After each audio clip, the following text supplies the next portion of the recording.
அஸ்ஸலாமு அலைக்கும் வரஹ்மத்துல்லாஹி வபரகாத்துஹு. ஒரு சாதாரண ஏர்பட்ஸு ஒரு மொபைலில் நம்ம கனெக்ட் பண்ணும்போது கனெக்ட் ஆகலன்னா உடனே நம்ம என்ன பண்ணுவோம்? இந்த பட்ஸு வேற ஏதாவதுல கனெக்டிங்கில் இருக்கான்னு சொல்லிட்டு அதை டிஸ்கனெக்ட் பண்ணிட்டு அதுக்கு பிறகு தான் நம்முடைய மொபைலில் நம்ம பெயர் பண்ணி அதை நம்ம என்ன பண்ணுவோம்? கனெக்ட் பண்ணுவோம்.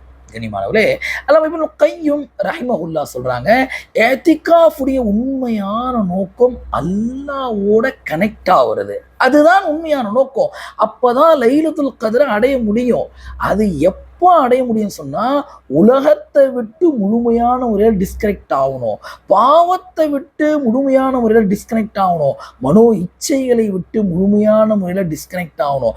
இது எப்போ நடக்கும்னு சொன்னா, மொபைல் போனை விட்டு முழுமையான முறையில் நம்ம டிஸ்கனெக்ட் ஆகணும்னு சொன்னா, ரப்புல் ஆலமீனோட நம்ம கனெக்ட் ஆக முடியும்.